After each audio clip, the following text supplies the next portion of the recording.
Hi, this is Paz from Pictures, Notes and Words, and today I'll be counting down my ranking of all the studio albums from prog metal gods Dream Theater. I must admit, I don't know, I've expressed this on a few times on the channel.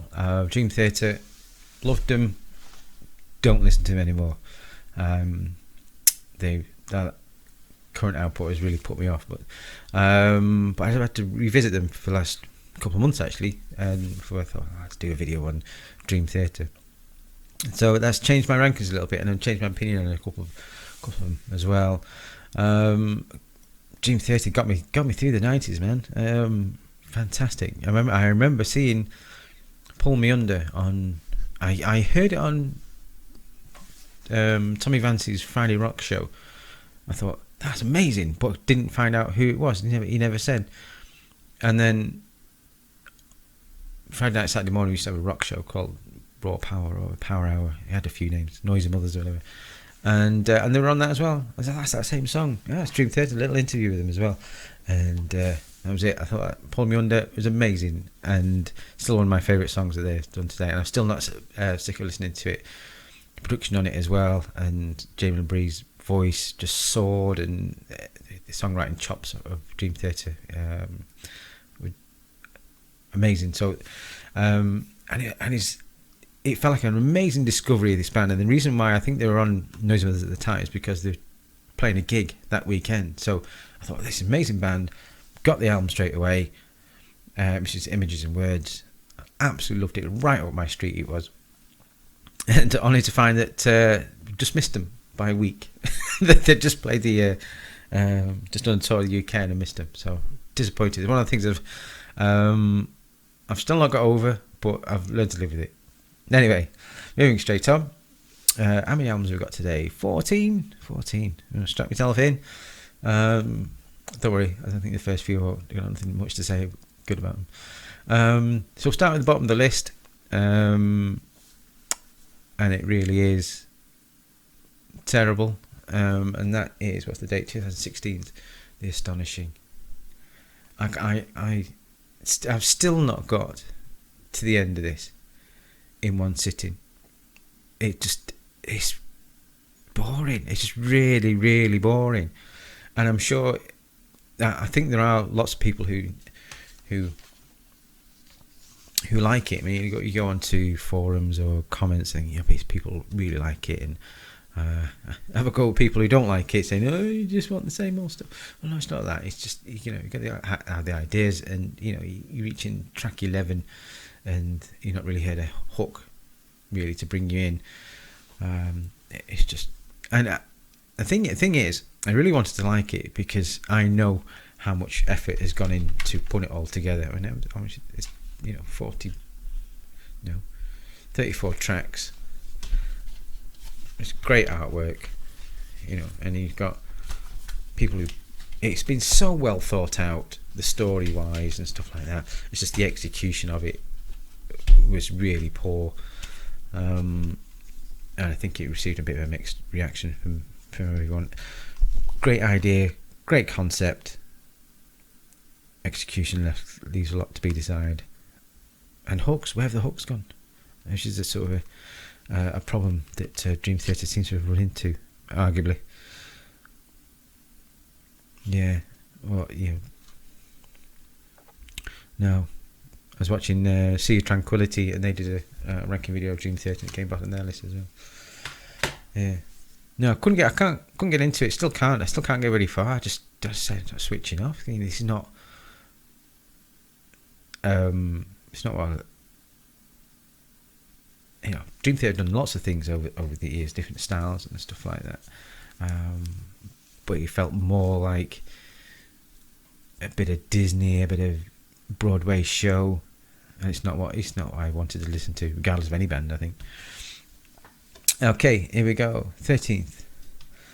Oh dear. This is the self-titled in 2013. I have tried to like it. For me, there's no hooks. They're just short on. It feels like Dream Theater on just short of ideas, just noodling for the sake of noodling. All those hooks and and infectious ideas that were littered through their musical career up to, I'd say, mid 2000s. It just seems to be devoid of this. One could argue that the lack of Mike Portnoy in drums could be key to that. I think there's a bit of merit in there, because someone might not be able to play an instrument as well as others, but if someone's got a musical ear for a hook or a good construction or anything like that, and they suddenly go, I think the band felt it. And one of my friends is a huge Dream Theater fan, and he said as soon as Mike Portnoy could spot a hook from a mile away, and I think that's probably what they lost. And this kind of feels it. This one and this one certainly feel the same, as if that is the case. Right, next one.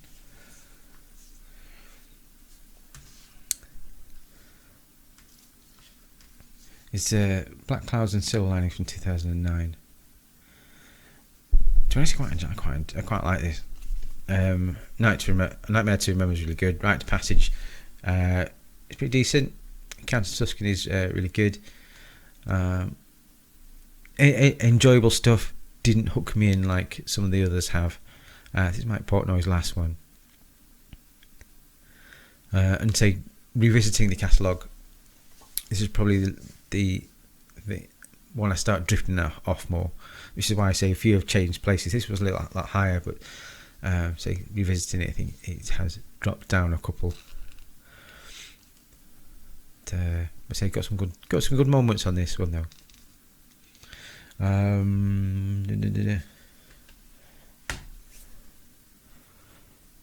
Next one is their debut, Dreaming Day Unite.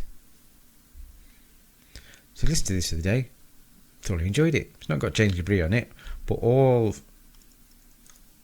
the other tropes are there, and a little bit more condensed than we're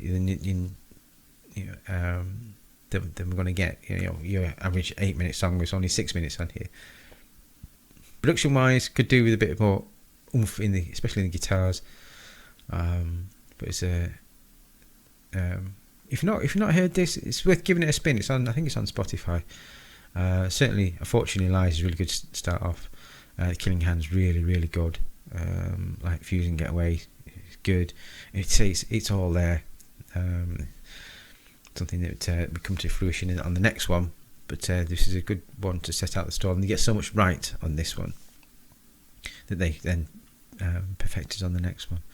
But this is they should really repackage this, because this even though it's got a CD, it's got side 1 and side 2 in your track listing. Not good. I can't even tell the next one. Anyway, that's from 89. Yeah, not bad. The next one is the latest one, which I don't have. I only got digitally, and that is Distance Over Time. I haven't really heard it that much, but this is why I can't really be too harsh or talk much about it. The self-titled and the Astonishing left such a bad taste in my mouth that I haven't really given the new one much of a chance. But what I have heard, I just went, yeah, it's all right. So it's Dream Theater, innit?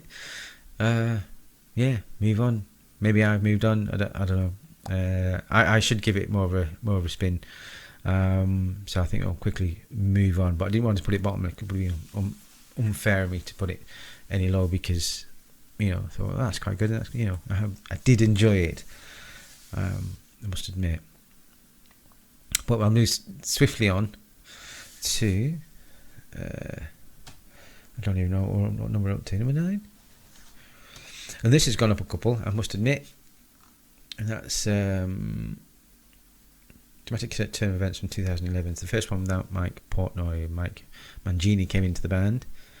I said, listen to this the other day. Thought, yes, there's some really good ones on here. On the Back of Angels, really good. Breaking All Illusions, that's a bit of a belter. This is the live. Bridges in the Sky. It's really solid stuff without being mind-blowing, you know. It's and revisiting it, I've enjoyed it a lot more revisiting it, because it was a case of it wasn't a case of Mike Portnoy's not on it. I thought that it felt that there was something missing, whereas revisiting the other, you know, the two that came after that, immediately after it, you know, there was something missing. But this one, I have enjoyed it, must admit. There are echoes of the old Dream Theater still on this one, and worthy of your time if you've not heard it. You know, worth giving this one a spin, I think. Right, next, number 8, I think, and that is 2005's Octavarium. It came after Train of Thought, which is a very, very heavy and metally album. This wasn't as heavy and not as metally, but still has some great songs in it. Root of All Evil. Has this got Panic Attack on it? Yeah, that's a belter, that. Octavarium's pretty good, the 24-minute one. And now we're in the realms of nothing bad's really going to come up now. It's just a case of what I like more than others. So I love the more metallic version of Dream Theater.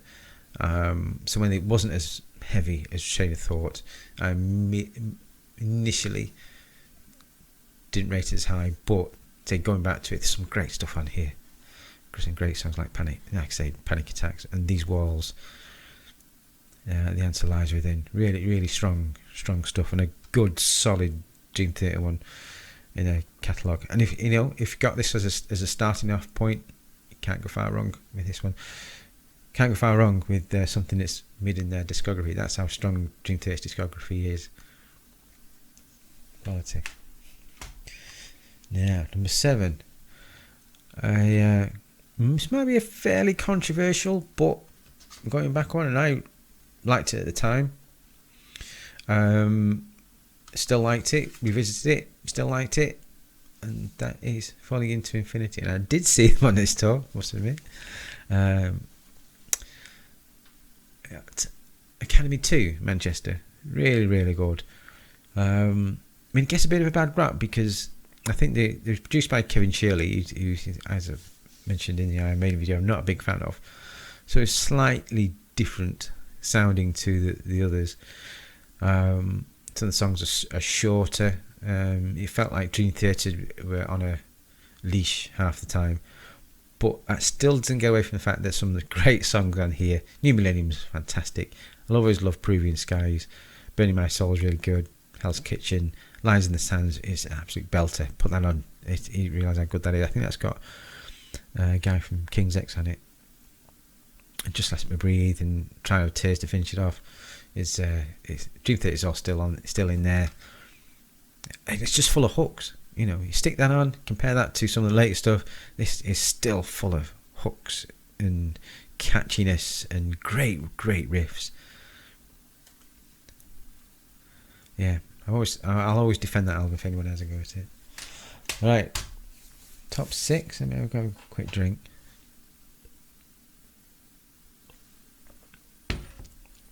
Which, oddly enough, is 6 Degrees of Inner Turbulence. I'll say, put this on record now, I love disc 1 and disc 2, which is just the one song, 6 Degrees of Inner Turbulence, for about 45 minutes. Mixed bag for me, but side 1 is so strong. The Glass Prison is one of my favourite Dream Theater songs. Blind Faith, Misunderstood's great. The Great Debate's great. Disappear, all of side 1 is brilliant. I think this was a case of like, where do we go now? Let's go longer and more proggy, which they did. For the most part, it works as well. Yeah, Glass Prison, one of my favourites. 13 minutes 52 of great Dream Theater, and you realise how fantastic the riffs are. What a great riff. Not only is he a great player, John Petrucci, but also a great riff writer. Some of the riffs on this is just incredible. Great production on it as well. Clean, crisp, but in your face at the same time. Yeah. Right, what are we on? Top 5. like I say, nothing bad here. Say 6 Degrees normally is higher than this one, but this one, which is Systematic Chaos from 2007, really did click with me. I don't think it clicked with everyone. It was quite the one with the traffic lights or the ants, but this one did. In the Presence of Enemies, Part 1, Forsaken, Constant Motion, The Dark Eternal Night. The whole thing, I thought was brilliant. I thought it, from a hook and song point of view, is stronger than the one that came after it, which is Black Clouds and Silver Linings. The only thing I wasn't a big fan of is Mike Portnoy's vocals on it. It sounds a bit cheesy. Just like you got a great singer, James LeBrie, just let him get on with it. But I think Mike Portnoy wanted to do everything. I remember seeing him twice on this tour. I went to see the Manchester Apollo. Thought it was just fantastic. And found out that they were playing in Blackburn a few days later. So we got tickets for that and saw him in there. I think supported by Symphony X as well. What a great combo that was. Yeah, love this album. Still stick it on now. And it you've got 5-minute songs, 6, 7, 8, 6, 10. A good mix of stuff that's it's long but not overly long. I think they've got the balance of the length of song, what goes in the length of the song, and content, and just about right for this one for me. Alright, we're on top 4. Alright, this next one, see, it was a bit of a jar coming after Images and Words, but I still love Awake. I think this is really, really strong. What a great start. 6 o'clock, Caught in a Web and Innocence Faded. 3 great, catchy, but heavy songs at the time. That they were experimented with the down-tuned guitars as well to give you extra crunch. And because it sounds different to Images and Words, I think one of the reasons why I didn't take to it straight away, I have to admit, because I was quite happy to have more Images and Words. Thank you very much, which we did in the end with that long one, Change of Seasons. But I got it in. There was enough hooks and great riffs and great playing and great songs in there to keep me interested, like The Mirror and Lie, Lifting Shadows Off a Dream. It's just wonderful, because there's just some great songs on here. Oh, with that more of a heavier edge to them. I think it's stuck around in their discovery. I think people really like it now. Right, top 3. And that is the very heavy 2003's Train of Thought. Fantastic. Very metal. More riffs. Heavy production. As I Am, This Dying Soul, Endless Sacrifice. In the Name of God is my favourite Dream Theater songs as well. In my top 10. Name of the Father. Is that Name of the Father? It's been a while since I played it, actually, so it's revisiting it. I've forgotten how good they are, actually, and this is always one of my favourites. Really good stuff. I think some on that tour as well. In fact, one of the Dream Theater is one of the bands I've seen the most, along with Paradise Lost and Iron Maiden and Savage Messiah, I think. Really good. Always came round. Always worth the extra money. And down to number 2, the album that started it all. Images and Words. Pull Me Under, Another Day, Take the Time. It's wonderful. It's accessible prog. It sounds great. Production's great. Mix is great. So many hooks and riffs and catchiness to bring you in. And the amazing Under a Glass Moon, which they should still play all the time. Learning to Live and the amazing Metropolis Part 1, because I think it was the middle of that was that amazing instrumental bit where he goes And when you're talking 91, 92, 92, you haven't really heard that before unless you go into 70s prog. If you've grown up after that, then you think, and he's heard it done in a sort of metalled up style, blows your mind. Still does. Yeah. And number one, I think is quite obvious, is 1999's Metropolis Part 2, Scenes from Memory, concept album. You can see that. Really, I think they must have wrestled over giving full control after falling into infinity. I think that's giving a bit of a critical mauling. Maybe a bit harsh to say that, but John Petrucci and Mark Portnoy really took over the reins and produced this, which is just a masterpiece, really. The way it flows together, the ideas are amazing, playing is amazing. Not one song is like the other, and all with this really interesting story woven in between the songs, with an amazing 12-minute finally free at the end, which is, so I was listening to it the other day thinking, this band, you can see why Dream Theater became as big as they have become. They just had the ideas in spades, so well crafted, so well put together, with the songs as long as they needed to be, rather than just having it 24 minutes for the sake of it. And they were still writing songs where the middle sections were actually helping the song. You couldn't, rather than you could take the middle section out and the song would still work. This is where they were still writing songs where you still needed the middle section to work. Absolutely brilliant. Oh, hello. So there we go. That's Dream Theater for you. One of my favourite bands, and I think I'll, since I've been doing this list and going back to, I think I'm going to have to listen to him a bit more, because I thoroughly enjoyed him up to Systematic Chaos, and I sort of drifted away from him. Just more of a, maybe I think I've changed a little bit. I don't listen as much prog as I used to do, and I don't think Dream Theater have delivered that well on their ideas in the last 4 or 5 albums. So we've amicably parted ways, but got to say, this has been an absolute treat going back and re-listening to some of their stuff. So there we go. Let me know what you think. I will see you again soon. Bye.